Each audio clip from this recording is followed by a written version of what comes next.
കർത്താവിൻ്റെ അതിവിശുദ്ധ നാമം ഈ പ്രഭാതത്തിലും മഹത്വപ്പെടുമാറാകട്ടെ.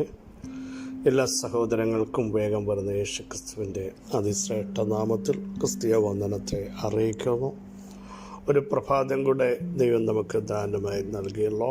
അവിടുത്തെ ദൈവം വിശ്വസ്തതയും ഓർത്ത നന്ദി നിറഞ്ഞ ഹൃദയത്തോടെ സ്തോത്രം ചെയ്യാം. എൻ്റെ ആത്മാവെ നീ വിഷാദിച്ചുള്ളിൽ ഞരങ്ങുന്നതെന്ത്? വിഷാദങ്ങൾ വരുമ്പോൾ നോക്കേണ്ട ഒരിടമുണ്ട്. ഉയരത്തിലേക്ക് നോക്കാൻ തയ്യാറാകണം. ഞാൻ എൻ്റെ കണ്ണ് പർവ്വതങ്ങളിലേക്ക് ഉയർത്തുന്നു.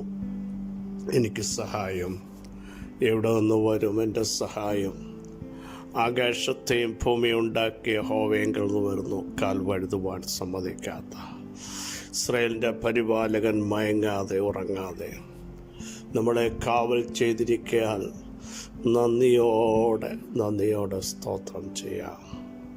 സഹോദരങ്ങളെ, ഒടുവിലും കർത്താവിലും അവിടുത്തെ അമിത ബലത്തിലും ശക്തിപ്പെടുവാൻ ഇടയാവണം. എല്ലാത്തിൻ്റെ ഒടുവിൽ കർത്താവിലും അവിടുത്തെ അമിത ബലത്തിലും ശക്തിപ്പെടാൻ തയ്യാറാകുമെങ്കിൽ ദുഷ്ടൻ്റെ തീയമ്പുകളെ ഒക്കെയും കെടുക്കേണ്ടതിന് ദൈവത്തിൻ്റെ സർവായുധവർഗം ധരിക്കുവാൻ അവിടെ നമ്മയെല്ലാം ഇടയാക്കാൻ നമുക്ക് പ്രാർത്ഥിക്കണം.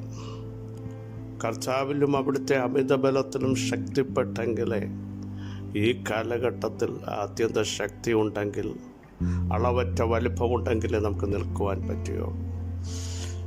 ലോകം അതിൻ്റെ എൻഡിലേക്ക് നീങ്ങിക്കൊണ്ടിരിക്കുമ്പോൾ സ്വന്തം ശക്തി കൊണ്ടോ ബലം കൊണ്ടോ കണക്കൂട്ടൽ കൊണ്ടോ പിടിച്ചു നിൽക്കാമെന്ന് ചിന്തിക്കരുത്. അഭിഷേകമുള്ളവർക്ക് മാത്രമേ മുൻപോട്ട് പോകാൻ പറ്റുകയുള്ളൂ. ഹല്ലേലൂയ. അതുകൊണ്ട് ഇന്ന് പകലിലും പ്രാർത്ഥിക്കുക, ദൈവമേ ഇവിടെ ആത്മാവിൻ്റെ ശക്തി എൻ്റെ മേൽ വെളിപ്പെടുത്തണമേ. ക്ഷീണിച്ചിരിക്കുന്ന തൻ്റെ ജനത്തിന് ശക്തി പകരുന്ന ദൈവം. യൗവനക്കാർ ഇടറി വീഴും, ബാല്യക്കാർ തളർന്നു പോകുമ്പോൾ യഹോവയെ കാത്തിരിക്കുന്നവർ ശക്തിയെ പുതുക്കും. അവർ കഴുകന്മാരെ പോലെ ചിറകടിച്ചു കയറും. അടുത്ത തലങ്ങളിലേക്ക് കയറത്തക്ക രീതിയിൽ ദൈവത്തിൻ്റെ ആത്മാവിൻ്റെ ഇടപെടലുകൾ തൻ്റെ ജനത്തിൻ്റെ മേൽ ദൈവം വെളിപ്പെടുത്തി ആദരിക്കും. ഹല്ലേലൂയ. ഒരിടത്ത് ഒതുങ്ങുവാനല്ല, അഭിഷേകമുള്ളവൻ ഒതുങ്ങിയല്ല, അവൻ അടുത്ത തലത്തിലേക്ക് കയറും. മാളികമുറിയിൽ അഭിഷേകത്തിൻ്റെ ശക്തി കൊടിയ കാറ്റടിക്കുന്നത് പോലെ അവരുടെ മേൽ പതിഞ്ഞു. അവർ ഇരുന്നിടം നിറഞ്ഞു. എല്ലാവരും പരിശുദ്ധാത്മ ശക്തിയാൽ ദൈവത്തെ സ്തുതിച്ചപ്പോൾ, ഹല്ലേലൂയ, ദൈവമഹത്വം അവിടെ ഇറങ്ങി വന്നപ്പോൾ ആർക്കും അത് തടയാൻ കഴിഞ്ഞില്ല കേട്ടോ. കൊടിയ കാറ്റിനെ പിടിച്ചു നിർത്താൻ ആർക്കും കഴിയത്തില്ല. അതുപോലെ പരിശുദ്ധാത്മാവിൻ്റെ ശക്തിയെ പിടിച്ചു നിർത്താൻ ആർക്കും സാധ്യമല്ല. തിരുവെഴുത്ത് പറയുന്ന, അന്ത്യകാലത്ത് ഞാൻ സകല ജഡത്തിൻ്റെ മേലും എൻ്റെ ആത്മാവിനെ പകരും. നിങ്ങളുടെ പുത്രന്മാരും പുത്രിമാരും പ്രവചിക്കും. നിങ്ങളുടെ യൗവനക്കാർ ദർശനങ്ങൾ ദർശിക്കും. ഈ കാലഘട്ടത്തിൽ സംഭവിക്കുകയാണ്. ഇന്ന് പകലിലും ഏൽപ്പിച്ചുകൊണ്ട്, കർത്താവേ, അങ്ങയുടെ ശക്തിയില്ലാതെ, അങ്ങയുടെ കൃപയില്ലാതെ ഞങ്ങൾക്ക് നിൽക്കുവാൻ സാധ്യമല്ല എന്ന് പറയാൻ തയ്യാറാകുമെങ്കിൽ ദൈവത്തിൻ്റെ അളവറ്റ കൃപ നമ്മളോട് കൂടെയിരിക്കും. പരിശുദ്ധാത്മാവ് നമ്മളെ ഗൈഡ് ചെയ്യും. ഹല്ലേലൂയ. ധൈര്യത്തോടെ പറയേണ്ട, നീതിമാൻ വിശ്വാസത്താൽ ജീവിക്കും. പിന്മാറുന്നു എങ്കിലോ ദൈവത്തിന് നമ്മുടെ ഉള്ളിൽ പ്രസാദമുണ്ടാകുകയില്ലാകയാൽ നാശത്തിലേക്ക് പിന്മാറുന്നവരുടെ കൂട്ടത്തിലല്ല പ്രിയരെ നിത്യത്തിലെത്തണമോ വിശ്വസിച്ച് ജീവരക്ഷ പ്രാപിക്കാൻ, ആത്മശക്തി പ്രാപിക്കാൻ, അഭിഷേകത്തോടെ നിൽക്കാൻ, പ്രാർത്ഥനയിൽ ഉറ്റിരിക്കാൻ, സ്തോത്രത്തോടെ ജാഗരിപ്പാൻ, ആത്മാവിൽ പ്രാർത്ഥിപ്പാൻ ഒക്കെ ഈ ദിവസങ്ങൾ തയ്യാറാകണമേ എന്ന് നമുക്ക് ഇന്ന് പകലൊരു തീരുമാനത്തിലേക്കൂടെ വരാം. വിഷയങ്ങളെയല്ല നമ്മൾ കാണേണ്ടത്. സകല പ്രശ്നങ്ങളുടെ ഉത്തരമായ കർത്താവ് നമ്മുടെ മധ്യത്തിലുണ്ടായി എന്ന തിരിച്ചറിവ് ഈ പ്രഭാതത്തിലുണ്ടെങ്കിൽ നമ്മൾ ധന്യരായി തീരുകയാണ്. വളരെ സുപരിതമായൊരു ഭാഗം നമ്മൾ വീണ്ടും ചിന്തിക്കുന്നു. ലൂക്കോസ് സുവിശേഷം 8:50. യേശു അത് കേട്ടപ്പോൾ, ഭയപ്പെടേണ്ട, വിശ്വസിക്കുക മാത്രം ചെയ്യുക, എന്നാൽ അവൾ രക്ഷപ്പെടും എന്ന് അവനോട് ഉത്തരം പറഞ്ഞു. അവർ സംസാരിച്ചുകൊണ്ടിരിക്കുമ്പോൾ തന്നെ പള്ളിപ്രമാണിയുടെ വീട്ടിൽ നിന്ന് ഒരാൾ വന്നു പറഞ്ഞു, പള്ളിപ്രമാണിയോട്, ഇനിയും ഗുരുവിനെ അസൂയപ്പെടുത്തണ്ട, നിന്റെ മകള് മരിച്ചുപോയി, സബ്ജക്റ്റ് തീർന്നു, ഇനിയും യേശുവിനെ പ്രയാസപ്പെടുത്തണ്ട. പക്ഷെ അതിനു മുമ്പ് ആരാലും സൗഖ്യമാകാത്ത ഒരു സ്ത്രീ, ഡോക്ടേഴ്സ് തള്ളിക്കളഞ്ഞ ഒരു സ്ത്രീ, ഭയപരിവശയായ ഒരു സ്ത്രീ യേശുവിൻ്റെ വസ്ത്രത്തിൻ്റെ തൊങ്ങലിൽ തൊട്ടപ്പോൾ ശക്തി പുറപ്പെട്ടു. യേശു ഈ പള്ളിപ്രമാണിയുടെ വീട്ടിലേക്ക് പോകുന്നതിനിടെയാണ് ഇത് സംഭവിച്ചത്. അപ്പോഴാണ് ഈ കുഞ്ഞ് മരിച്ചുപോയത്. പക്ഷേ കർത്താവ് പറഞ്ഞു, ഞാൻ അങ്ങോട്ട് വരികയാണ്. കർത്താവ് ഒരിടത്തേക്ക് വന്നാൽ, വരുമെന്ന് പറഞ്ഞാൽ നിന്റെ വ്യക്തിത്വം മരിക്കത്തില്ല കേട്ടോ. കർത്താവ് വന്ന് എങ്ങും ഒരു ശവസ്കാര ശുശ്രൂഷയും ചെയ്തിട്ടില്ല.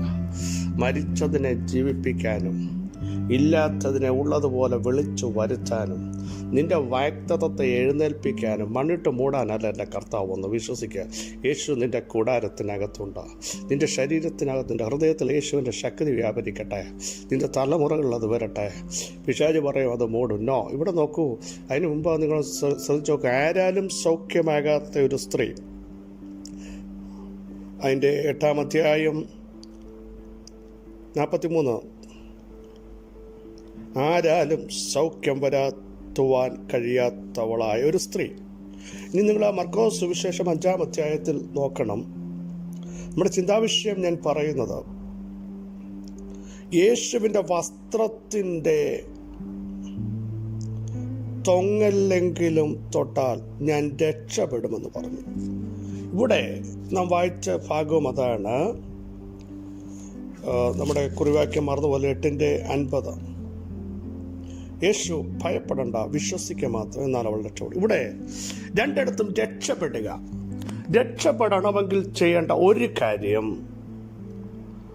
ആ രക്തസ്രവമുള്ള സ്ത്രീ പറയുക, യേശുവിൻ്റെ വസ്ത്രത്തിൻ്റെ തൊങ്ങലിൽ തൊട്ടാൽ ഞാൻ രക്ഷപ്പെടും. യേശുവിനെ സ്പർശിച്ചാൽ നിങ്ങൾ രക്ഷപ്പെടും.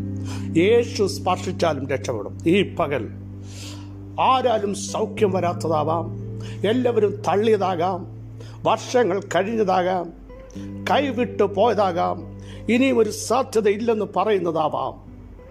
നിങ്ങൾ തന്നെ പറയുന്നില്ലേ തന്നിരുന്ന, ഇനിയും എനിക്ക് ഒരു വിടുതൽ സംഭവിക്കില്ല, എല്ലാവർക്കുമായി ഞാനിങ്ങനെ ഇരിക്കുകയുള്ളൂ. പക്ഷേ ഇല്ല, അവിടുത്തെ വചനം വിളിച്ചു പറയുന്നു, കർത്താവിനെ തൊടൂ. കർത്താവ് നിങ്ങളെ തൊടും. യേശുവിന്, കർത്താവിനെ തൊട്ടാൽ ശക്തി വ്യാപരിക്കും. അവിടെ ആ സ്ത്രീ പറയുക, യേശുവിൻ്റെ വസ്ത്രത്തിൻ്റെ തൊങ്ങൽ തൊടാൻ.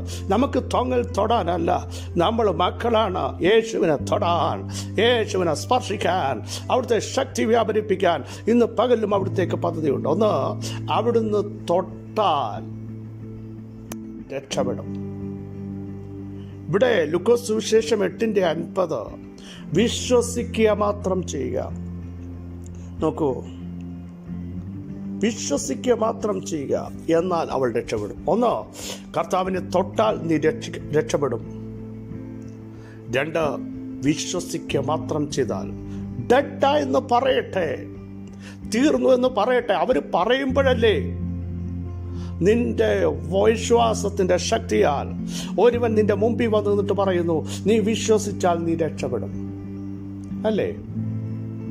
4 ദിവസമായി മണ്ണിട്ട് മൂടി കല്ല് വെച്ച് റൂമാല് കൊണ്ട് കെട്ടി നാറ്റം വെച്ചു എന്ന് പറഞ്ഞ ആ സബ്ജക്റ്റ് യേശു എന്താ അവിടെയും പറഞ്ഞത്? വിശ്വസിച്ചാൽ രക്ഷപ്പെടുമെന്നാണ് പറഞ്ഞത്, അല്ലെങ്കിൽ മഹത്വം വെളിപ്പെടുമെന്നാണ് പറഞ്ഞത്. അതിൻ്റെ അർത്ഥം നോർമലായിട്ട് സംഭവിക്കില്ല. കല്ല് വെച്ചൊന്നും അവിടുന്ന് എഴുന്നേറ്റിട്ടില്ല. പക്ഷേ വിശ്വസിക്കാൻ തയ്യാറാകുമെങ്കിൽ, മാർത്ത നീ പറയുന്നു എന്റിലെ നടക്കില്ല, എന്റിൽ നടത്താനുള്ള ഒരു വിടുതലല്ല നിന്റെ കുടുംബത്തിനകത്ത് വ്യാപരിക്കുന്നത്. ഒരുവൻ വന്നിട്ടുണ്ടെങ്കിൽ ഇപ്പോൾ തന്നെ ചിലത് എഴുന്നേൽക്കുകയാ. യേശുവിൻ്റെ നാമത്തിൽ വിശ്വസിക്കുക. വിശ്വസിച്ചാൽ, തൊട്ടാൽ രക്ഷപ്പെടുമെന്ന് ഇന്ന് പകൽ എത്ര പേർക്ക് അറിയാൻ കഴിയും? അതാണ് നമ്മൾ സബ്ജക്റ്റ്. മറ്റൊരുത്തറിയാം, ഗനസരേത്ത് തടാകത്തിൽ